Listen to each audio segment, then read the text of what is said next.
Bismillahirrahmanirrahim. Assalamualaikum warahmatullahi wabarakatuh. Sarapan pagi dengan roti, bersiap-siap pergi bekerja. Sebelum masuk ke pembahasan inti, saya menyapa, apa kabar semua? Hai. Berjumpa lagi dengan Bu Putri dalam pembelajaran Bahasa Indonesia kelas 8. Semoga kabar kalian senantiasa sehat ya. Hari ini kita akan membahas materi teks laporan hasil observasi.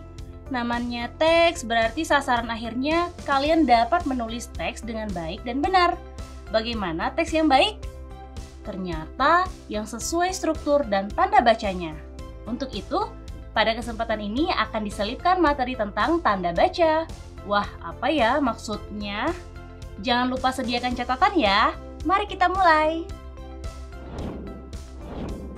Apa tujuan kita mempelajari materi ini ya? Pertama, diharapkan kalian dapat memahami teks laporan hasil observasi atau LHO dan menuliskannya. Kedua, diharapkan kalian dapat memahami informasi dan menjelaskan struktur LHO. Ketiga, diharapkan kalian dapat menuliskan teks dengan tanda baca yang tepat, baik dari segi bahasa daerah ataupun asing. Baik, selanjutnya kita akan membahas pengertian teks laporan hasil observasi. Kalian melihat tanda baca yang berwarna kuning? Yaps, pengamatan adalah kata kuncinya. Teks laporan hasil observasi dapat diartikan sebagai teks yang berisi laporan atau penjelasan umum dari hasil pengamatan. Dalam kehidupan sehari-hari, pasti kalian menemukan banyak peristiwa. Beberapa peristiwa itu mungkin menarik perhatian, sehingga bisa mengamatinya lebih dekat. Terkadang, dari menyaksikan peristiwa itu, muncul keinginan untuk mencatat. Hal ini bagus agar peristiwa itu selalu kita ingat. Tindakan mengamati berbagai peristiwa, keadaan, dan benda-benda di sekitar disebut observasi. Tulisan yang dibuat berdasarkan hasil pengamatan atau fakta-fakta yang diperoleh disebut laporan hasil observasi. Misalnya, peristiwa pawai obor, peringatan Tahun Baru Islam, konvoi kendaraan bermotor, suasana di stasiun kereta api, dan lain-lain. Sementara itu, struktur teks laporan hasil observasi ada 3. Pertama, pembuka. Disebut juga definisi umum. Bagian ini berada di awal teks dan berisi pengenalan mengenai objek yang diamati. Namanya definisi berarti ada kata-kata adalah, ialah, merupakan. Kedua, isi. Disebut juga deskripsi bagian. Bagian ini berisi rincian dan fakta yang bisa dipertanggungjawabkan kebenarannya. Ketiga, penutup. Disebut juga simpulan. Bagian ini berisi kesimpulan tentang objek yang diamati.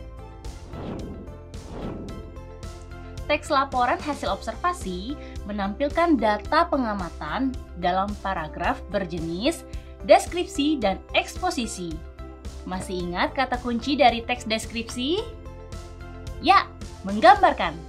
Sedangkan kata kunci dari teks eksposisi adalah menjelaskan atau memberitahu.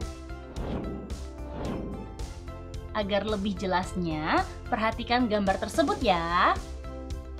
Jadi, teks laporan hasil observasi erat kaitannya dengan teks deskripsi dan eksposisi, sehingga dalam penulisannya pasti sangat beragam dan berkembang. Seru ya? Di dalam menulis teks laporan hasil observasi, kita harus mengamati tanda bacanya.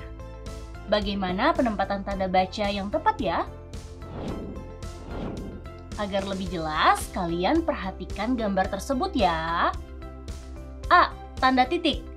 Dipakai untuk mengakhiri kalimat.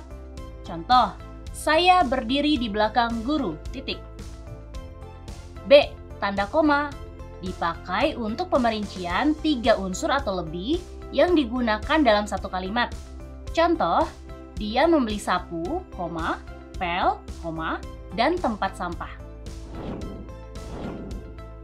C. Tanda titik 2. dipakai di akhir pernyataan yang diikuti pemerincian. Contoh, kami memerlukan alat-alat tulis berikut. 2. 1. Pena. 2. Pensil. 3. Penghapus. Dan 4. Peruncing. D. Tanda titik koma. Dipakai untuk mengganti kata penghubung yang menunjukkan hubungan setara dalam sebuah kalimat. Contoh, Papa membaca buku, Mama menonton TV. Nah, di sebelah Bu Putri ada teka-teki. Kalian tebak ya tanda bacanya. Kalimat pertama, pagi ini aku naik ojek ke sekolah. Yaps, menggunakan tanda titik. Selasa depan, siswa kelas 8A, 8B, dan 8C berkunjung ke museum. Kalau yang ini penempatannya tanda baca apa ya? Yaps, menggunakan tanda koma. Setelah kelas 8A, 8B, dan 8C.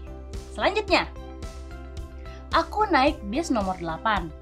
Alif naik bis nomor 9. Yaps, menggunakan tanda titik koma setelah nama Alif karena hubungannya setara. Terakhir, syarat daftar ulang terdiri atas KTP, KK, dan nomor pendaftaran. Tepat sekali, menggunakan tanda titik 2 karena hubungannya termasuk rincian. Wah, kalian sudah paham ya? Hebat! Semoga bisa dimengerti dengan baik ya. Cukup sekian dulu pembahasan kita mengenai tanda baca dalam teks laporan hasil observasi. Wassalamualaikum warahmatullahi wabarakatuh.